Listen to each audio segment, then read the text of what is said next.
How's it going, everyone? Jeff Johnson and K.J. Pilcher here from the Gazette for another playoff edition of our Huddle Prep podcast. We're going to talk about last week's results and look at the upcoming games. We're recording this on a Wednesday, and we've got games tomorrow night, Thursday night, with the 8-player. Getting everything going in the round of 8. I believe they call that the quarterfinals, right, Pilchy? Quarterfinals. Yep. So Quarters. Let's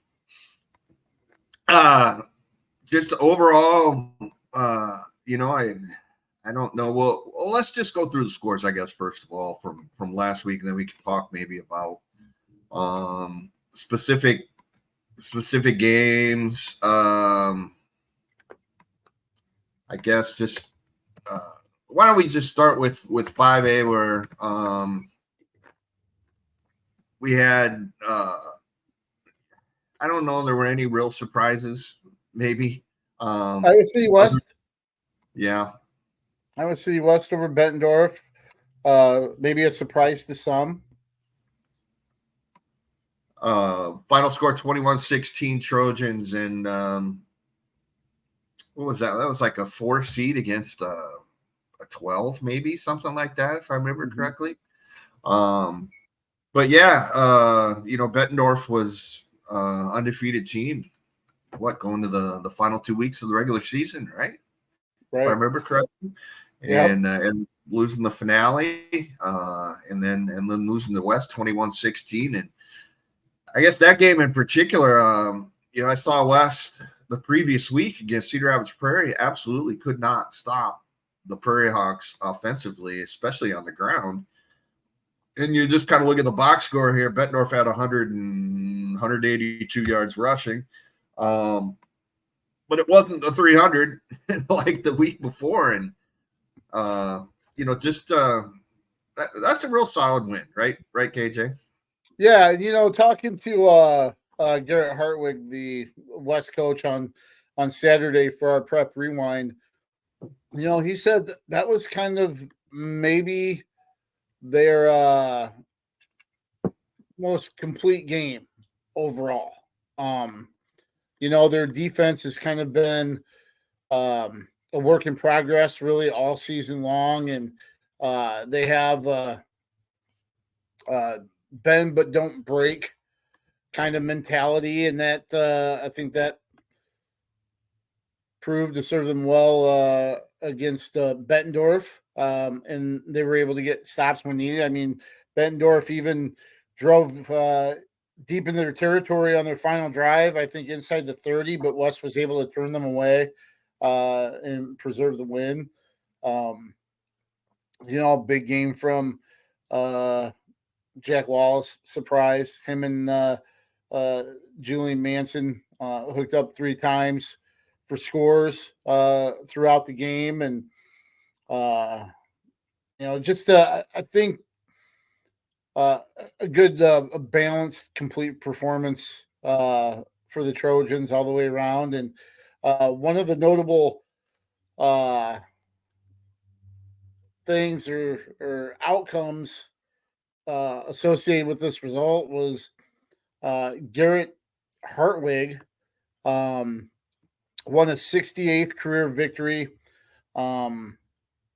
as West head coach. Remember, he took over for Brian Sauser. He's been there 11 seasons now, but 68 victories, and that surpasses Reese Morgan and his win total at Iowa City West. Of course, everybody knows. I'm sure everybody knows Reese Morgan from not only his high school coaching career, but him going on to coach at the University of Iowa and doing some special things with the Hawkeyes as well. So pretty neat accomplishment there for Coach Garrett Hartwig. 2 of the final 8 teams in 5A are from the city of Iowa City, as Iowa City Liberty beat Waukee 31-14 in the round of 16 last week. And, 14 points in the fourth quarter kind of put this one away for Liberty. Played a tight game, kind of figured it would. That's kind of been the MO a lot this season. very balanced offense for the Lightning. 172 yards passing, 199 yards rushing. Just another solid win, and really an expected one as Liberty came into the playoffs as the number 1 seed. So we'll run down the rest of the scores. Linn-Mar saw its season end 47-21 at the hands of Ankeny, and that doubleheader out in Central Iowa. Ankeny did a pretty nice job. Defensively, Linn-Mar still got 418 yards. Kind of look at the box score here. Dylan Muzinski ends his fine career with 171 yards rushing for Linn-Mar on 37 carries. But the Lions really couldn't stop Ankeny, which ran for 375 yards, and that's going to win you some ball games. So the rest of the scores real quick in 5A, West Des Moines Dowling beat Cedar Falls 41-21. West Des Moines Valley with a walk-off field goal to beat Sioux City East 31-28.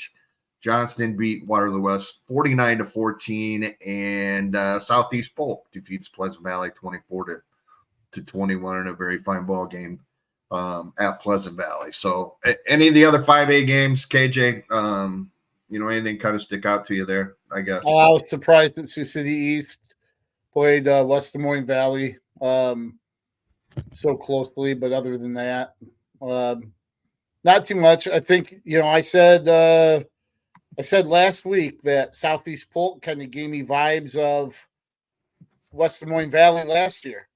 And sure enough, they went over to PV and knocked a higher ranked PV off, just like West Des Moines Valley did, despite coming in with a 5-4 record. And now you've got West traveling to Southeast Polk, and that's a game.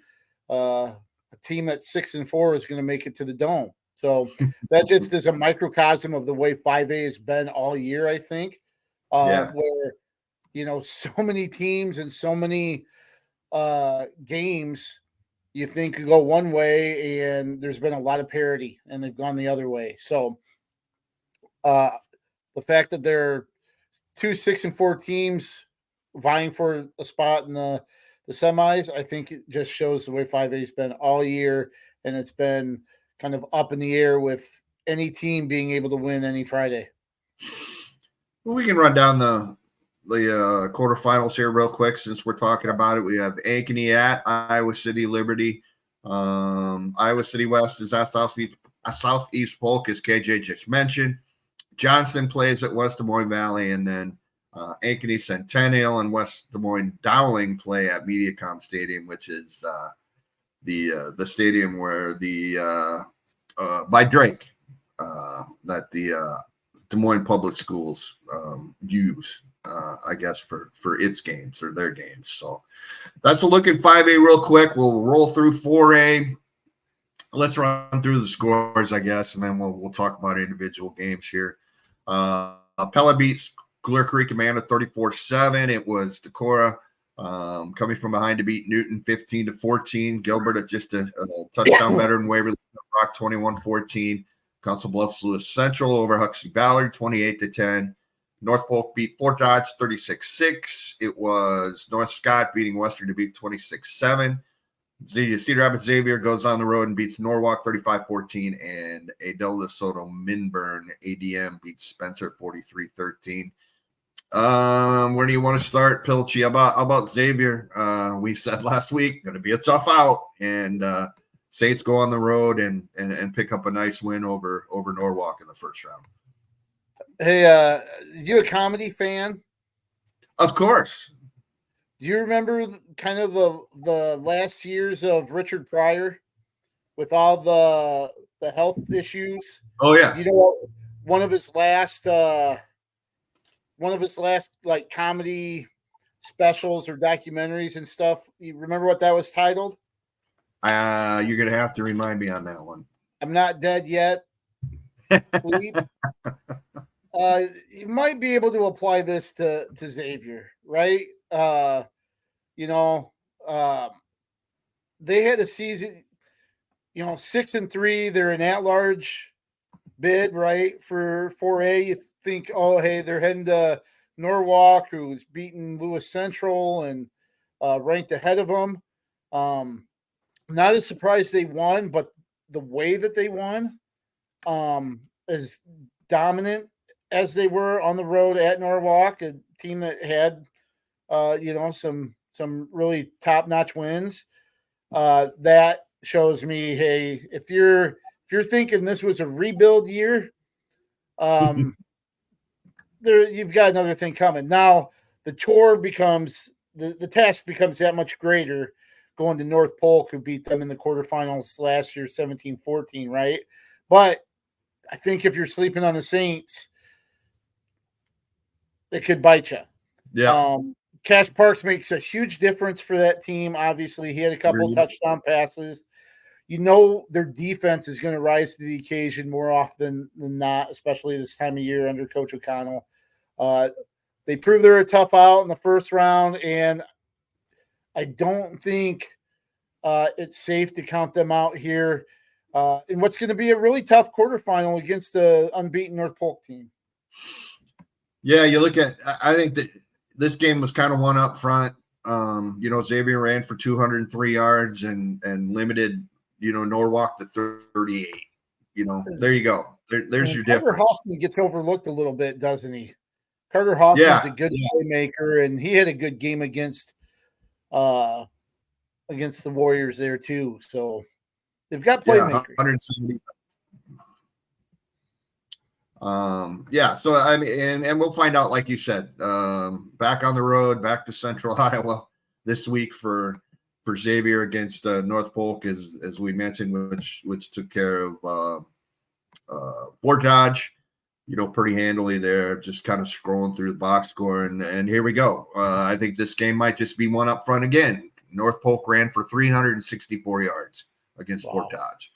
So, yeah, who's going to control the line of scrimmage? And like KJ said, don't never discount Xavier being able to do that. So, right. The other I guess 3 games involving our area teams. Decorah scored 8 points in the fourth quarter to remain undefeated and beat a good Newton team. And Pilcher, the Vikings are doing it with a backup quarterback who wears number 35, and there's nothing better than that.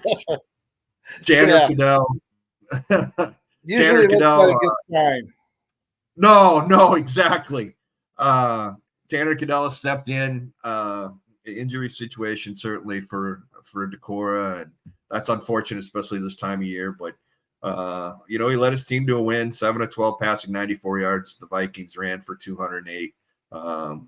It looked like, and this Decorah team just gets it done. I guess they've had some close games, but 10-0 is 10-0. Yeah, so that's what you said. There's something to be said for being able to win. And, they went for 2 in the final minute. And that was the difference, 15-14 over Newton. Tommy Sexton hauled in a pass to the back of the end zone for the conversion. That's a running back slash linebacker, who's had a really good season. And, just sometimes the pieces just kind of click together, right? And it's cliche to see, kind of say, they're destined to do well, but they've had a couple games where, I think about the win over Western Dubuque and stuff, 10-7 there, and that's this team just finds a way to win. And when you have that ability and you have experience and leaders that are able to kind of impose their will, you always have a chance. And this game, the North Scott Decorah game, I know Gilbert, Pella, ADM, Lewis Central, top games, but this might be, I think, the marquee matchup of the week in 4A. North Scott exact some revenge on Western Dubuque on the regular season game between the teams, 21-7, and this one was overall, North Scott, the defense, North Scott defense, all about 120, 130 yards total offense, and very balanced offensively. The Lancers were 246 yards through the air, 145 on the ground. Chase Smith had a great game, quarterback, 22-26, pair of touchdowns there for North Scott. And as you mentioned, KJ, it's going to be a pretty long trip from the Quad Cities up to Decorah for North Scott, but we've got some of those in this quarterfinal round as we look at the 4A pairings. As mentioned, Xavier goes to North Polk, North Scott's at Decorah, and then the other two games are Gilbert at Pella and then ADM at Lewis Central. And I believe the latter two teams are played a slobber knocker that came down to the last second, or maybe even overtime, if I remember correctly.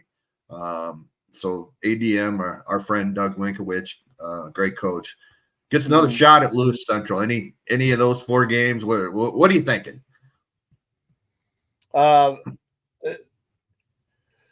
Just I don't know. It should be highly competitive between all four of those teams in Pod C and D. We've seen some games, some rematches kind of go the other way. Here, might be tough for Lewis Central to beat ADM twice, but we'll see. You get to this time of the season and teams that have experienced a lot of success, that goes a long way. So Lewis Central, obviously the two-time defending state champ, there, they're going to be tough to knock off, but maybe ADM has some things that they've worked on since that previous meeting and have a few wrinkles in play for Lewis Central to see if they can't avenge that regular season loss. All right, let's drop down to Class 3A. We'll run through the round of 16 scores for you quick. Algona impressively over Harlan, 49-6. Solon gets revenge on Benton Community for a regular season loss with a 34-27 victory. Humboldt struggles to get clear of Clear Lake, pun intended, I guess, but does 13-10. Independence 21-14 over Williamsburg. We'll talk about that one in a second. Dubuque Waller impressively 41-0 over Davenport Assumption. Mount Vernon impressively 42-6 over Carroll. We'll talk about that one in a second. And Nevada beats Sioux City Heelan, which was in last year's championship game. This Nevada wins 21-14. Sergeant Bluff Luton doubles up MOC Floyd Valley 35-17. I guess let's first take the Benton Solon game. Were you at the no, you were not at you saw Benton 2 weeks ago, right? I saw them against Williamsburg and earlier in the season against Marion, but not for their games against Solon. It's that cliche. I mean, we say it all the time, but it's very difficult to beat a good team twice in one season. And I guess for the Bobcats, that was kind of the case. Solon very impressive. It looked put up over 400 yards against a real quality Benton defense. I think with a handful of teams in Eastern Iowa and 3A, I think you could have put them in the old Yahtzee shaker and had a different outcome whenever they played each other. When you look at the way, Solon and Benton and Williamsburg and Mount Vernon have all played each other, throw Independence in the mix, obviously, as well with their win. It's just a highly competitive class in this area and some really good teams. So, I just kind of chalk that up to, any given night, just depends on who's on, who steps up to make plays. I know that's kind of a goofy cliche saying, but it's true. And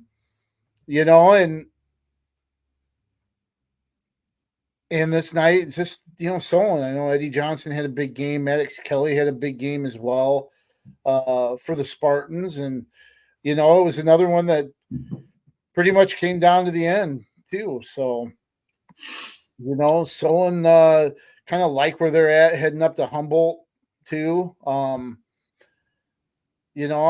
think the Spartans are, that's a team that's really dangerous regardless of who they're playing. So, they got some revenge and now heading up to Humboldt. And we will have a new champion in 3A. As earlier mentioned, Independence was able to knock off Williamsburg 21-14, and that was a game I was honored enough to cover. It was, Williamsburg scored on its first 2 possessions offensively and then didn't score again, made a ton of mistakes, ton of penalties, false starts, an eligible guy downfield multiple times. Independence had nothing going offensively in this game until the very end of the third quarter, and something clicked, and Independence started pounding the ball inside with its rushing game, and Williamsburg just couldn't stop it. You could just feel the momentum switch, and 21 points later, Independence had come from behind for a 21-14 win.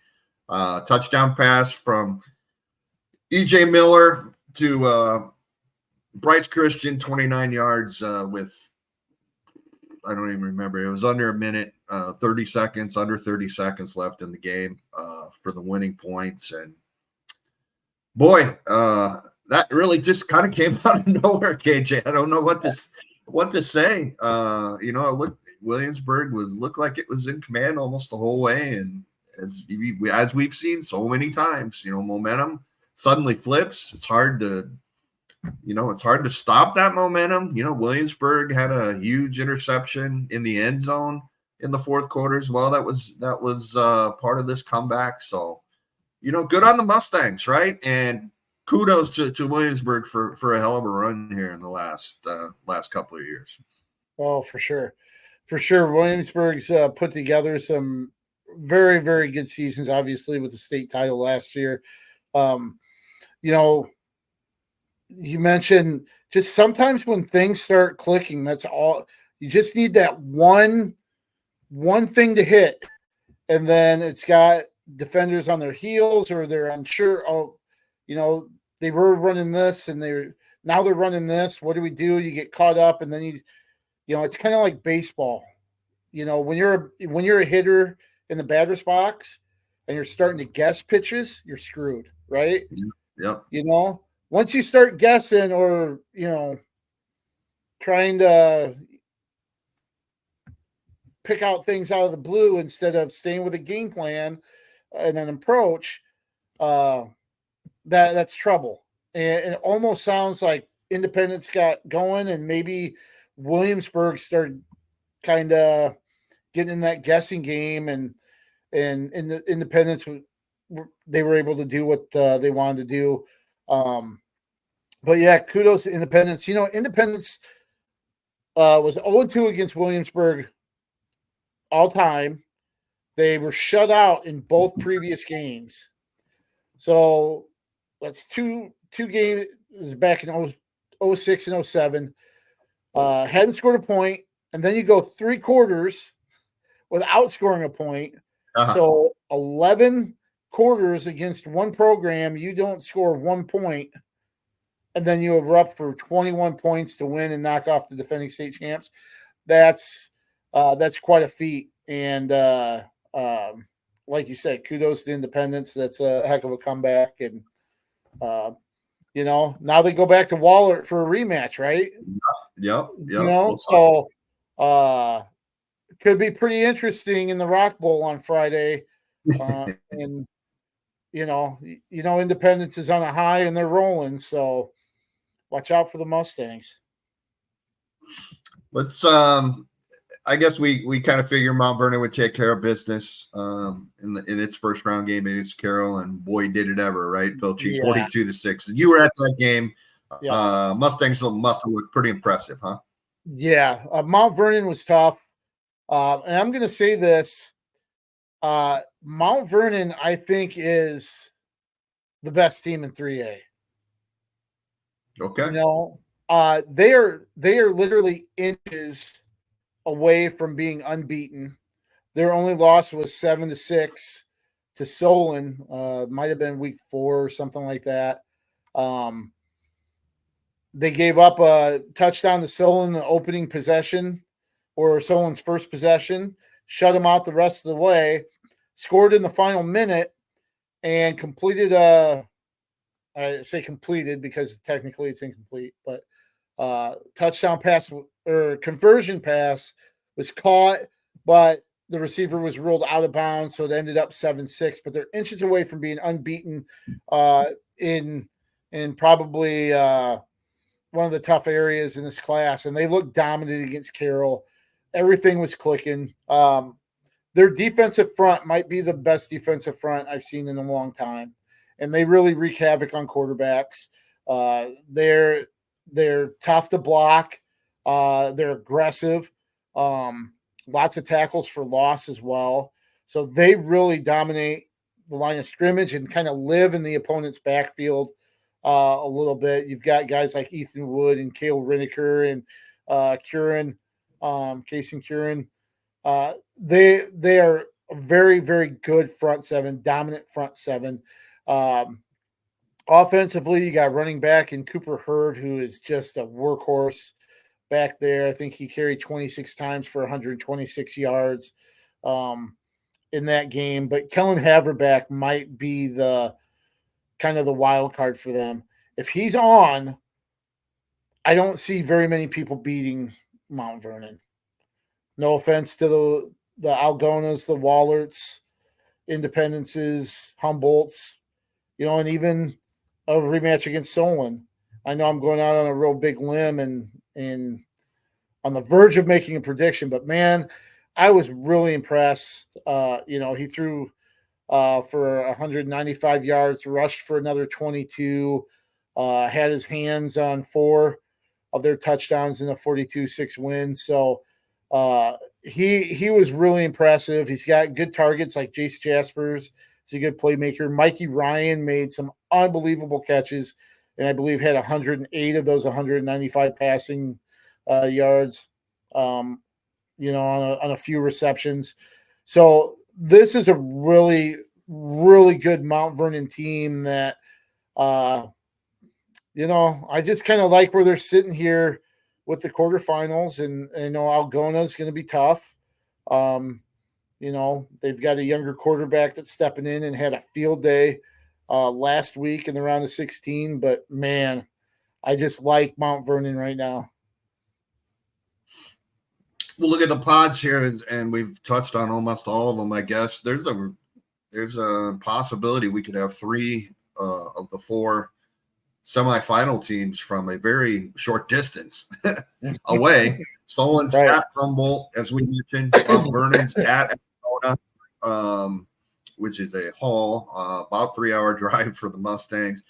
As we mentioned, Independence at Dubuque Wahlert. That regular season game was 17-10 Wahlert at the Rock Bowl, which is where this game will be played as well. And then Nevada is at Sergeant Bluff Luton in the other game. So, yeah, I mean, if things go well on Friday night, we could have, I don't know, how far is it from Mount Vernon to Independence? Not very far, right? Maybe an hour at the most, 45 minutes. Yeah. So we could have 3 of the 4 semifinalists within, about an hour driving range, more or less, a little over an hour in 3A if things fall that way in the quarterfinals. And I'll one up you there. It's not just restricted to 3A, but when you think Lisbon in the quarterfinals, they have a really, really good chance of getting to the Dome. You could have 3 teams, Solon, Mount Vernon, and Lisbon, all within that Highway 30, Highway 1 area where you could probably, punt a football from one town to the other. That's pretty impressive as well. All right, Class 2A, we saw Anamosa beating West Burlington 48-20. Carroll Kemper over Central Lion George Little Rock 24-14. Mid-Prairie defeats Minneapolis 35-14. North Fayette Valley over Crestwood 28-6. Top-ranked PCM over Greene County 48-6. Spirit Lake's a winner 42-14 over Osage. Van Meter keeps rolling 47-0 over West Marshall, and then West Lyon a 42-7 win over Western Christian. And what sets up in the pods, the quarterfinals in 2A is Carroll Kemper at West Lyon, Mid-Prairie at PCM, North Fayette Valley at Spirit Lake, and Anamosa goes to Van Meter. So good on Anamosa. 2 playoff wins. Very impressive for the Blue Raiders, right? Pilcher. Mid-Prairie still gone. That's an under the radar type of a team too. And North Fayette Valley keeps its roll going after losing its opener to Indy. Yeah, remember where Mid-Prairie was at the beginning of the season. I want to say they were 0-3 maybe. At least 1-2 at the best. And here they are 7-3 and in the quarterfinals. This is pretty impressive. I'm just kind of looking at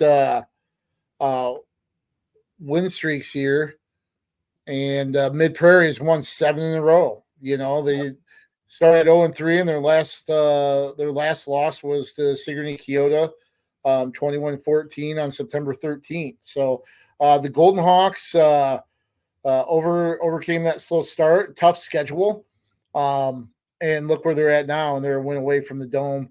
Got a tough one against PCM, but obviously Mid-Prairie's playing really well. And speaking of streaks, North Fayette Valley, their only loss came to Independence, the first the season in the season opener, and now the Tiger Hawks 9 straight wins. They've been pretty dominant throughout. Beating Crestwood last week, who we know opened the postseason with an upset, and beat Crestwood twice in about 4 weeks, and now they've got Spirit Lake, who's also 9-1. And Spirit Lake's kind of in the same boat where they lost their opener to Algona by 2 points, and they've rattled off 9 wins. So 2 of the hottest teams, I think, going against each other there in Pod C, and then Anamosa's had a pretty solid season. Just the one blip to West Liberty.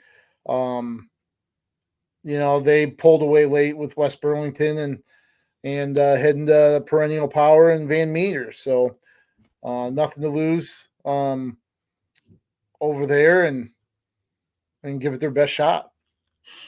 Austin Scranton with 246 yards rushing and 3 touchdowns for Anamosa in its win over West Burlington. And I love geography, Pilcher, so you gotta appreciate Anamosa plays walk-on in the first game, or the first playoff game, right? Which is up towards Minnesota. And now West Burlington in the second round, which is, Illinois, really close to Missouri. So you can't get much polar opposites there, and now a matchup here in Central Iowa against Van Meter. So kudos certainly to the Blue Raiders. It's been certainly, if not the best, one of the best seasons in school history for Anamosa. And if Anamosa wins, more than likely they're going to end up playing West Lyon in the semis. Mm-hmm. So think about that net that they've cast as far as their regions where the teams that walk on: Burlington, Van Meter, West Lyon, Inwood. You pretty much cover the entire state and opponents in 4 games if they're able to get through Van Meter this week. All right, let's go to Class 1A. We'll look at the round of 16 scores. Dyke New Hartford over South Hamilton, 55-22. Defending champ Grundy Center ends West Branch's season 42-7. Iowa City Regina with a road win over Woodward Granger, 35-14. Sumner Fredericksburg shuts out Manson Northwest Webster, 14-0. Hinton over OAB CIG, 21-14. South Hardin beats Emmitsburg 27-20. It was Underwood defeating Trainer 21-20, and Wilton's the winner 40-14 over MFL Marmac. So that sets up in the quarterfinals, Sumner Fredericksburg at Grundy Center, South Hardin at Dyke New Hartford, Underwood at Hinton, and a rematch at Regina this time. Wilton at Iowa City Regina in Pod D. And I wouldn't, don't put it past the Regals, right? In my opinion. If you ever bring up an example of somebody having another team's number, this is it. Regina always seems to have Wilton's number. They've won 14 straight games at least. That's dating back to 2008. Wilton's had some good teams. They just have not been able to solve the riddle with Regina, and that was the case just a few weeks ago, October 18th. Regina won 20-8 in that game. I'm thinking Savion Miller might have had a pretty good game there for the Raiders. Just kind of looking, he had 143 yards rushing and an 80-yard touchdown. They were able to force a couple of turnovers defensively. Kyle Tracy threw for 142 yards and a touchdown. Will Aitchison. So Regina just has Wilton's number, and we'll see if Wilton can kind of solve that problem here on Friday. 38 consecutive wins for Grundy Center, by the way. Thank you to our friend Bud Legg for giving us current streaks. A lot of good stats that he emailed us this week. So last loss for Grundy Center was in the 2021 state championship game, Class A, against West Hancock. So good luck, Sunbrook Fredericksburg, because the Spartans have been on a roll, and this team has not had really any close games. So let's go to Class A and look at a round of 16 scores. We had Woodbury Central escaping Lamar's Galen 21-19. ACGC defeats Mount Air 41-14. Madrid over Pekin 33-0. Lisbon defeats Bellevue 56-12. Maquoketa Valley pulls away in the second half to beat Nashville Plainfield 38-13. Tri-Center winner 58-13 over Oakland Riverside. St. Ansgar defeats Wapsie Valley, shuts them out 18-0. And West Hancock scored late to escape MMCRU 28-21. And that sets up in the Class A quarterfinals. Sorry here, folks. Woodbury Central at West Hancock, Tri-Center at ACGC, and then games involving area teams. Maquoketa Valley goes up to St. Ansgar to play, and Madrid at Lisbon. The Lions just keep rolling, Pilcher. Big play offense. In a really pretty impressive win over Bellevue, and then Maquoketa Valley just continues rolling in a pretty special season there. And I think can go up to St. Ansgar and win that game. What are your thoughts on those two? I think first off with Maquoketa, I think very similar to what East Buck had last year, going up to St. Ansgar. I think you've got a really good defense and some guys leading the way on that side of the ball, and then you've got a pretty athletic, balanced offense.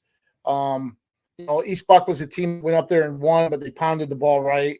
Maquoketa Valley can run the ball, but they throw the ball well as well. A lot more balance. So I think Maquoketa Valley going up to St. Ansgar, that's a game that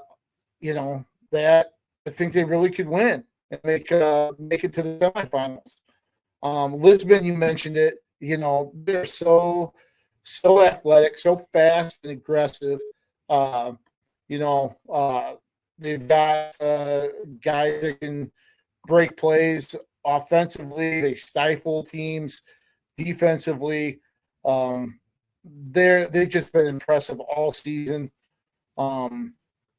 Madrid's 8-2. That's that's really a run-oriented game. And that's probably where Madrid's going to have to win it. They're going to have to try to find a way to move the ball and melt the clock, I think, to keep the ball away from Lisbon. But, of course, we've seen Lisbon score defensively too, right? Didn't they have three defensive touchdowns in a game at one point this season that maybe Jeff Linder or one of our correspondents covered? So really like Lisbon here. I mean, you hit it right on the head, just how athletic and balanced. Overall, just a really dominant team. Madrid has 2 losses on the season, and St. Ansgar has 1, which was to West Hancock, defending state Class A champ. So, and we know, as Pilcher said, St. Ansgar is going to run the football. Everybody knows that. I think, if I remember right, looking at the box score, he threw like 3 or 4 passes in the win over Wapsie Valley. So, no secret what's coming. All right, let's run through 8-player. Round of 16, we had Audubon, the Wheelers. Go woo-woo, KJ. That's where you're going. Roll, Wheelers, roll. Yes. He's got a sister that lives up there, by the way, folks. So 42-18 win over Woodbine. Defending champ Algona Garrigan beats Riceville 47-12. Edco continues to win 70-48 over Janesville. Don Bosco 48-7 over Waco. Gladbrook Rhinebeck ends Iowa Valley season 57-32. It was Lennox over Arweva 41-6. Montezuma holds off Bedford 32-28 in a game that was tight the whole way. And then Remsen St. Mary's over Cumberland, Anita, and Messina 42-6. So that sets up playoff games, as we said off the top. These are tomorrow night, because the 8-player semifinals are this coming Wednesday. So they get a couple of short weeks, I guess, if you look at it. Montezuma's at Lennox, Coast at Algona Garrigan, Gladbrook Rhinebeck at Don Bosco, and Audubon at Remsen St. Mary's. Can the Edco Vikings go up and knock off the defending champs, Pilcher? Oh, of course they can. Unbeaten so far, you've got Price Rochford, who leads the state in overall touchdowns. He's got 63 touchdowns. You talked about teams. You know what's coming, and you got to try to stop them. Well, you know what you're going to get with Edco. You're going to get a lot of Price Rochford. He's rushed for 2,507 yards, 45 TDs. He averages 12.2 yards a carry. So that's a first down every time you touch the ball. That's just mind-boggling. And then you think, oh, okay, one trick play. He's runs well. Well, he's completed 67.3 of his passes, and he's averaging 20 yards per completion. 740 yards, 13 TDs overall. So, the reason why his passing numbers aren't that high, they probably haven't had to pass. Yeah. But when he has passed, he's been really effective. I mean, he's got a QB rating of 251. So that tells you a lot. He also leads the team in tackles. He's had 4 fumble recoveries and 3 interceptions. So I tell you what, he's one of the best overall players in 8-man, and in 8-player. If you have somebody like that, you have a good offensive line. Got guys that are good up front that can carry you a long way. So yeah, it's going to be tough. Garrigan, the returning state champ, they're 10-0. Trayton Sink, kind of the leader for them, who's had 2,300 yards. Or the team has had over 2,300 yards. He leads the way with 989 and 22 touchdowns. So some good individuals there. But I also want to point out that this is the 11th playoff appearance for Edco, 7th in a row. So James Rochford has done a great job up there with the Vikings program. Edco's looking for their first semifinal appearance since 2018. And it'd be their third overall. This is their third quarterfinal. That was the only semifinal appearance. So we'll see if Edco can pull it off. Edco averaging 65.3 points per game, by the way. That does lead 8-man. Don Bosco not far behind at 61.4. So, and Garrigan gives up 12 points a game defensively. So something's got to get. Right. And it's kind of similar to the Montezuma Lennox game when you mentioned that, where something's got to give. You look at Montezuma. They're scoring well over 30 points a game. I think they're in like the 35 range or what have you. But Lennox only gives up like 9.8 points. 9.8 points a game. And actually, Montezuma is 7th in the class with 56.5 points per game. But Lennox is 3rd, allowing 9.8 points a game in 8-man. That's crazy. All right. Because any given play, it could get broke, just because of the. Oh, absolutely. Yeah. It only giving up less than 2 touchdowns a game. That's a phenomenal defense. So something's got to give there between Montezuma's offense, Lennox's defense. I'll pick you up about 10 a.m. Where you want to go tomorrow night? Lennox, Algona, Renton? I think we should pick close. Don Bosco, Gilbertville. If we're leaving at 10 a.m., we're just gonna make kickoff. Okay, all right, maybe about 8 then. I don't know. So okay, yeah, there are some long trips. I'd go to Algona. Don Bosco's not bad if we want to. No, about 50 minutes from our house, on the northeast side. So, and I believe that's a rematch of a game in the regular season that Don Bosco won. I'll be effort that real quick just to be specific. Yes, season opener. How about that? 33-26. Don Bosco beat Gladbrook Rhinebeck. So rematch there in that quarterfinal. All right, we've run everything down. This week's games, we will be multiple places on Friday night. KJ, you and I are going to hit the road. KJ, yep. You're going to head to North Polk with Alleman for the North Polk Xavier game in Class 4A. I know we'll have some individuals at Lisbon, Iowa City Liberty, Iowa City Regina, and then you're heading to God's country. Yes. I'm heading to Decorah. I'm going to try out some lutefisk. Decorah, North Scott. Our good friend Darren Swenson is going to be at North Fayette Valley, so he's not even going to be in town. Thanks a lot, Darren. Appreciate you, man. I see how you are. I come to town, you take off, which actually is probably not a bad idea on your part. And so, he's actually Darren's helping with our coverage. Okay, we love you, man. He's going to get a report from North Fayette Valley Spirit Lake for us. Awesome. So, any final thoughts? Maybe one game you're most looking forward to out of this whole hodgepodge, KJ? Oh man, it's really hard just to kind of narrow it down to one. Yeah. I'm really looking forward to a couple of the game, probably all 3 games in 3A from our area, because I think Independence going to Wahlert, that's a game that I think that's a game that they can get.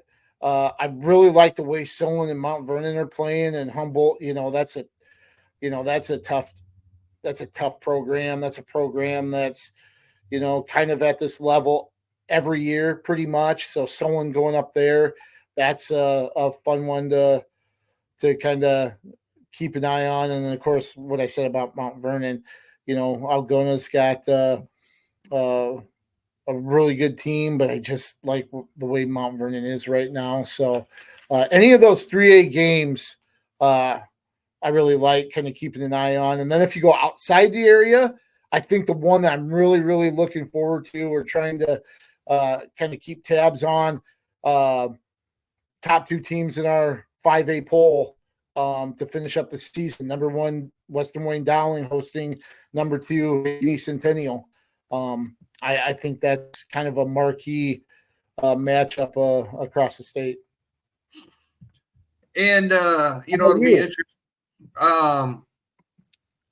Yeah, I think you hit the nail on the head with 3A. Especially since we have such strong representation. And I think you hit the nail on the head with Dowling and Centennial, and the fact that those two teams played a 41-35 game in the regular season, with Dowling getting the win.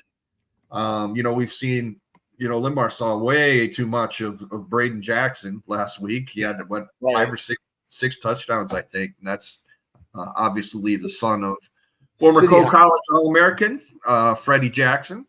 That's his boy. So he's repping. It was City High that saw too much of him. City High. I'm sorry. What did I say? Limar. Whatever. That's all right. Sorry. Yeah. So, I'm interested to see if Eastern Iowa can get a team in the 5A semifinals. Didn't happen last year. Might not have even happened the last couple of years. Honest. But I like where Liberty's at right now, though. Okay. Just offensively, I just like where they're at. I guess maybe I'm kind of foolish already kind of moving their piece into the semifinal part of the players board, but I really like where they're at, and I like their matchup with Ankeny. Wacogata Valley St. Ansgar is one that in Class A that intrigues me too. Honestly, so we'll see how that comes up. What's the old what's the hockey term?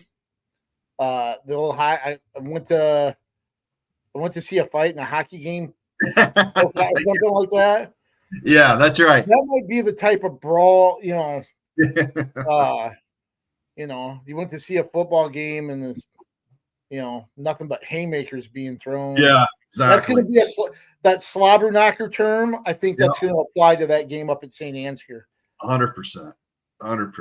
So the Gazette.com will have a running scoreboard, I believe, again Friday night, and then we'll after the games are over, not too shortly thereafter, we'll have online a whole bunch of stuff, stories, capsules on games that we weren't able to get to, and then we'll kind of in Sunday's paper and Saturday sometime online, we'll have a kind of a rewind of everything that happens on Friday night.